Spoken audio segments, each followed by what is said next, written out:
Hey everyone!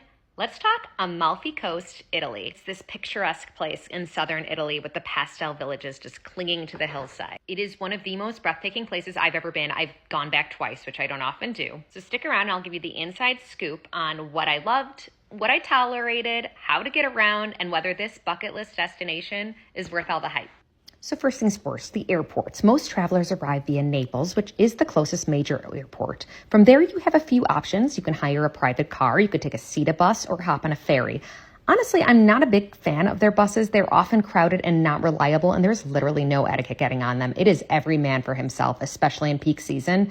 I prefer a private transfer or a ferry. Here's the deal, though. Those roads from Naples to Positano, gorgeous, yes, but they are also wild. Do not rent a car. I repeat, do not rent a car. You will not find parking, and two-way winding roads in the mountains are barely larger than a sidewalk. Even in a private transfer, you are dealing with winding turns, cliffside drops, and a driver who seems just a little too comfortable. Seriously, you look down the drop and you're like, how in the world? These drivers are mad skilled. I'll admit it, I got car sick. Like very car sick. If you're prone to it, pack the Dramamine and maybe a good distraction because it's a ride. Ferries are a smoother, more scenic option, and you skip traffic, but they only run in the warmer months. Feeling adventurous? You can rent a scooter. You know those iconic pictures with the motorbikes in the mountains with the coast there? It's so Italy summer. Just remember the roads are narrow and twisty, so you need confidence and decent scooter skills on these tiny roads with these large buses. And remember, a lot of these towns are super walkable if you don't mind steps. In fact, exploring on foot is sometimes the fastest way to get around. For the best times to visit, timing is everything here. The Amalfi Coast can get packed in the summer, so plan your visit in May, June, September, or October. You'll dodge the crowds, and the weather will still be ideal for hiking, sightseeing, or lounging by the sea. So let's talk towns. Positano is probably the most iconic, with the pastel buildings and the steep cliffs, and it's basically one giant staircase. More on that later. Positano is perfect for postcard views and luxury shopping, but it can be pricey. And then Amalfi, with its central location, is great for exploring nearby towns. Ravello, perched high above the coast, has a quieter, more romantic atmosphere. It has stunning gardens like Villa Ruffalo and Villa Cimbrone. And if you want something more low-key and less crowded, check out Minori, Atrani, or Praiano, a hidden gem. They're quieter and still give you some Amalfi Coast magic. Now, I've stayed in both a villa with my multi-generational family, which is a great option for groups, and a hotel in Positano. The villa was rustic, but just so dreamy. We had views of the sea, meals on our balcony, and room for everyone to spread out. I loved my hotel too, Villa Rosa, but let me tell you, we were on the 4th floor, no elevator, which is super common in Positano. It's colorful, it's romantic, and yeah, it's built into a cliff. This town is basically made of stairs and uphill climbs, and well, let's just say you'll get a workout whether you like it or not. You're either walking up or down most of the time, so get ready to burn off all that pasta and gelato. But the upside, the views at every turn are ridiculous. Now, most spots, even the villas, have porters who are incredible at getting your luggage on either shoulder and running it into your accommodation. My advice, pack light. Lugging a heavy suitcase up 100 stairs is no joke. Positano will have your calves burning, but by the end of the week, you do get used to it. And on that note, if you want to spend a lot of time in the town of Positano, book your accommodations closer to the bottom of the hill near the beach. The iconic Syracuse Hotel is considered the most perfect location, so use it for reference. I also have to say, talk to the locals. I loved the people I met in Positano. Everyone was warm, welcoming, and ready to chat or give you a restaurant recommendation. I absolutely love that about Italians, and the language is just beautiful to hear. We made so many friends on our first trip, and I ran into them again on my second. It's really like a small town. Now for the must-do activities. There is so much to do here. Start in Positano, stroll around the streets, browse the boutique shops and art galleries, grab a gelato, try on a pair of custom homemade sandals, and soak in those views. That is the charm of Europe in the summer, strolling around without a plan, people watching, and enjoying the mountains and the sights and the water. In Amalfi, don't miss the stunning cathedral overlooking the main piazza. If you're up for an adventure, the Path of the Gods hike is famous for its views, but be sure to bring water, good shoes, and maybe a snack. It's no casual stroll.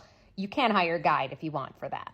Pompeii and Mount Vesuvius are outside the immediate coast area, but totally doable as a day trip. Walking through ancient ruins in Pompeii is mind-blowing. It is like stepping back in time. It's really such a haunting phenomenon, too. I've been back twice, and I think I just scratched the surface. As for the beaches, Positano's Marina Grande, Fornillo Beach, and Amalfi's Spiaggia Grande are classic, but there's also smaller hidden coves if you explore by boat. Something to know about the beaches here is that they are beautiful and very picturesque, but know that they aren't the typical fine sand beaches that you see in other places. They're actually rocks on the beach.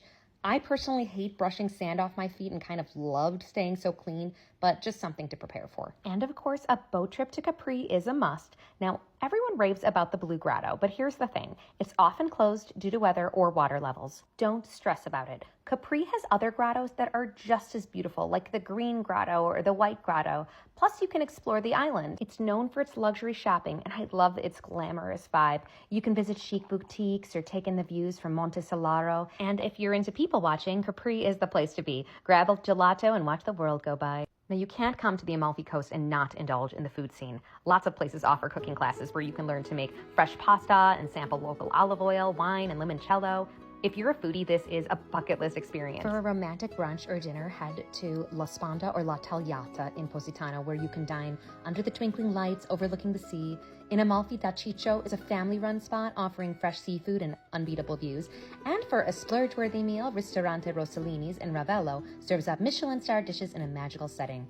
Oh, and this one, Ristorante Torre Normanna in Maiori, built into an ancient medieval Norman tower on the cliffs. The seafood here is unreal and best enjoyed with a view. And don't forget the pasta, my favorite scagliatelli with clams. You'll find it on most menus, and it's delicious. I also want to give a shout out to my favorite overall, Tre Sorelle, right on the beach in Positano. The atmosphere was beautiful, and the service was like walking into a family party. One night when we had a 15-minute wait, a waiter brought us complimentary champagne while we sat. Truly, everyone becomes your friend in a small town like this.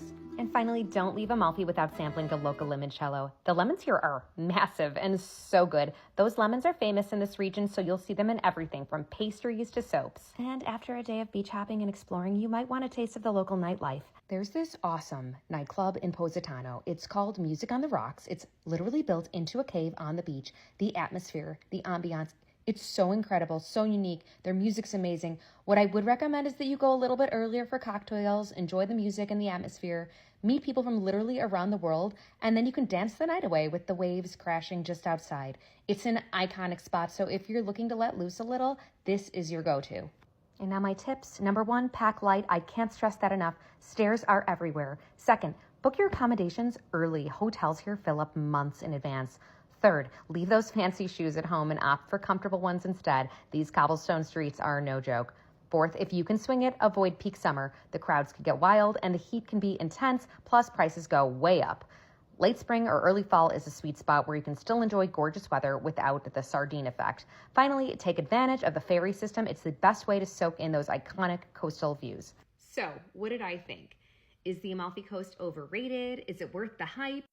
It is all over Instagram and social media. So does it have this reputation for a reason? And I am here to say that this is one place that has this reputation for a reason. This girl loves views and a little touch of luxury, and this is exactly that. The mountains are so stunning. The charm of every single restaurant and boutique is amazing. People are so kind. The food is incredible. The water is gorgeous. It's just one of those places you have to see and experience in your lifetime. So that's a wrap on my Amalfi Coast breakdown. It's one of those places that stays with you long after you've left. It's truly unforgettable. I hope you enjoyed. If you did, be sure to like, comment, and subscribe. If you're ready to book your next trip, reach out. I highly recommend you do. My name is Marisa with the Travel Playlist and Evyssa Vacations.